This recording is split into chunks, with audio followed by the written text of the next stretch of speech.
오늘 역시 우리 열왕기하 8장의 말씀으로 은혜를 나누겠습니다. 참 귀한 여인이 소개되고 있습니다. 그런데 그 소개하는 과정을 보면 이건 게하시가 소개하는 것이 아니라 열왕기 말씀을 기록한 기자가 여인을 소개하죠. 사실은 이 여인은 엘리사에게 있어서 참 귀한 여인이고 그 가정입니다.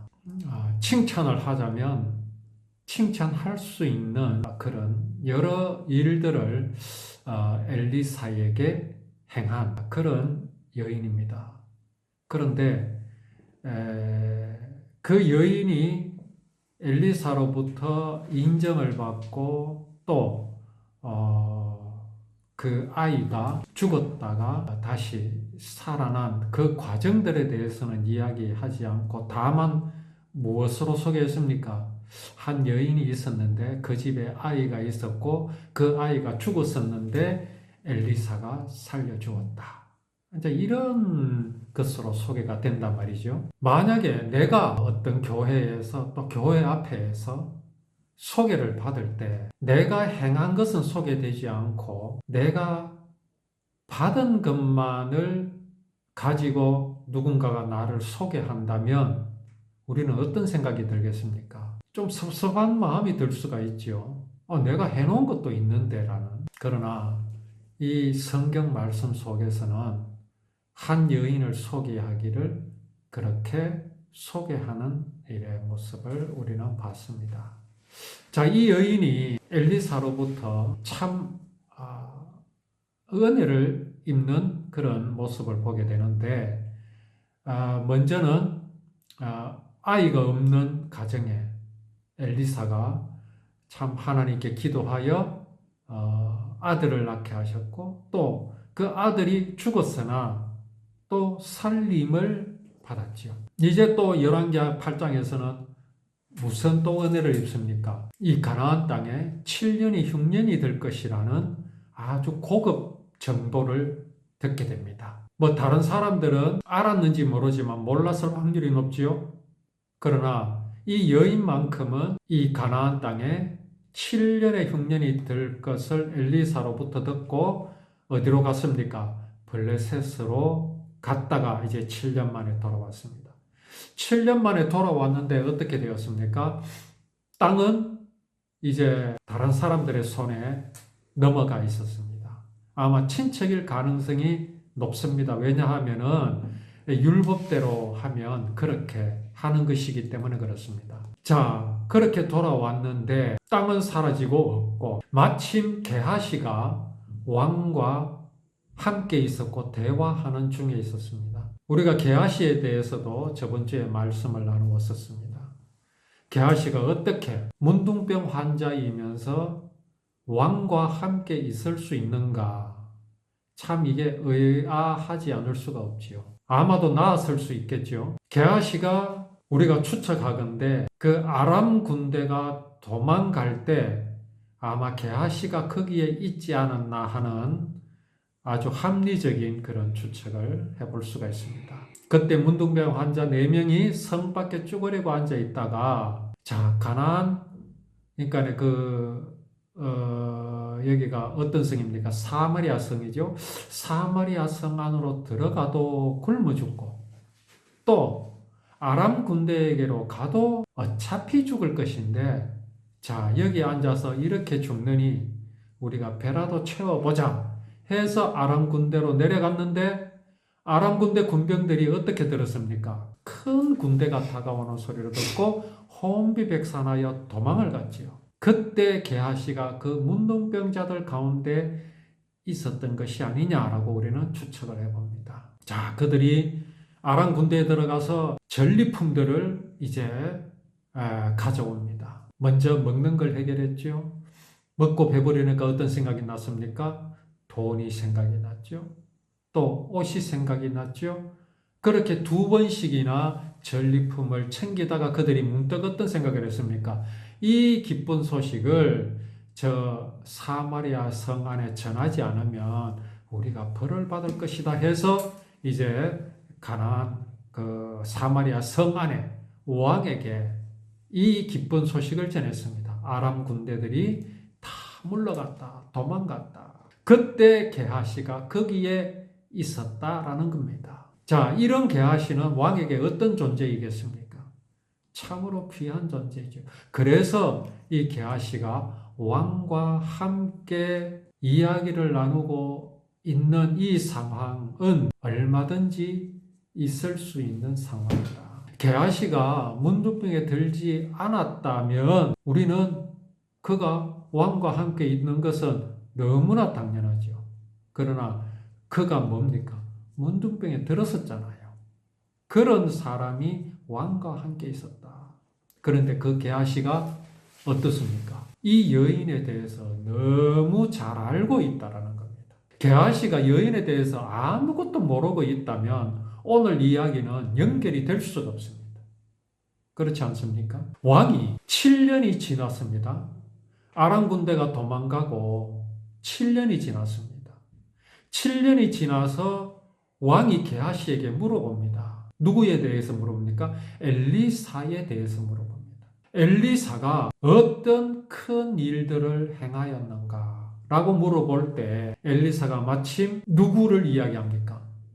그때 마침 또 블레셋으로 내려갔었던 가나안의 흉년을 피해서 내려갔던 여인이 왕을 찾아왔고 그때 마침 게하시가 왕과 함께 이야기하고 있었고 왕은 엘리사에 대해서 물어봤습니다. 물어보니까 게하시의 입장에서 가장 대표적인 이야기가 그 사건이 무엇이겠는가? 엘리사가 하나님의 일을 행한 놀라운 일이 무엇이겠는가? 게하시에게 있어서 가장 큰 일은 무엇이었습니까? 죽은 아이를 살려낸 사건입니다. 그런데 그것을 증명할 사람이 지금 누구 앞에 나타났습니까? 게하시 앞에 나타났습니다. 왕의 앞에 나타났습니다.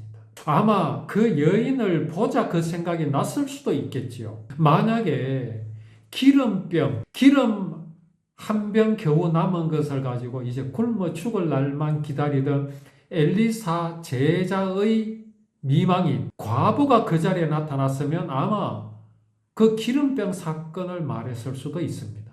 그런데 여기에 어떤 여인이 나타났습니까? 죽은 아이를 살린 그 죽었던 아이의 엄마가 지금 나타났습니다. 자, 게하시가 엘리사에 대해서 말하는 것이 거짓이 아니라는 것을 증명하여 줄 여인이 지금 왕과 게하시 앞에 나타났습니다. 자, 그러니까 이 얼마나 완벽한 타이밍입니까? 우리는 이러한 사실 속에서 이것이 나와 무슨 상관이 있느냐라는 것을 연결 지울 수 있어야 합니다. 오늘 이 이야기가 이 성경 속에 나타난 이 역사가 나와 아무 상관이 없다면 우리는 성경을 읽을 필요가 없습니다. 성경은 생명의 말씀이 될 수가 없습니다. 자, 그러면 이것은 오늘을 사는 우리와 과연 어떤 상관이 있겠습니까? 오늘날 많은 교회가 있고 예수님을 믿노라고 하는 사람들이 있습니다. 또 많은 교회가 이 말씀에 대해서 어떤 식으로 전하고 있습니까? 진실로 이 말씀은요, 하나님의 뜻, 하나님의 섭리를 전할 수 있어야 하나님께서 이 말씀을 우리에게 주신 이유가 분명해지고 그 이유가 나의 것이 될 수 있습니다. 지금 게하시가 엘리사가 행한 하나님의 일에 대해서 왕에게 말하고 있잖아요. 왕에게 말하고 있는 그때 마침 여인이 나타났죠. 지금 게하시는 엘리사가 행한 그 많은 이적들 중에 죽은 사람을 다시 살려낸 이야기를 들려주고 있습니다. 여인을 보고 한 이야기가 아니라 게하시에게 있어서는 그 사건이 가장 기억에 남는다는 겁니다. 참 신기한 일이죠. 기름 한 병으로 온 동네 기름병을 다 채웠다라는 것도 정말로 신기한 일입니다. 오병이어가 그랬잖아요. 보리빵 5개와 물고기 2마리로 5,000명을 먹였던 사건이 있습니다. 그 사건과 기름 한 병으로 온 동네 기름병을 다 채웠다는 것과 같은 하나님의 역사입니다. 그 역사와 죽은 아이를 살려낸 역사가 다를 수 있습니까? 다르지 않습니다. 하나님의 창조의 기적입니다. 그런데 게하시에게는 그 모든 역사들 가운데서 죽은 사람을 다시 살려낸 이것이 게하시에게는 가장 기억에 남는 일입니다. 사실 아람 장군 나만도 이야기할 수 있잖아요. 그것도 게하시에게 있어서는 기억에 남는 일입니다. 물론 불미스러운 그 결말이었지만 그 이야기도 할 수 있습니다. 그러나 여기 죽은 사람을 다시 살려냈다는 것은 생명에 관한 겁니다. 지금 이스라엘 왕에게 기름병 사건, 나만 사건 이런 것들도 매우 신기하고 중요한 이야기가 될 수 있지만 죽은 사람을 다시 살려냈다라는 것은 매우 귀중한 이야기입니다. 생명을 살려냈잖아요. 전에도 말씀드렸지만 이런 이야기는 불교에서도 있고요.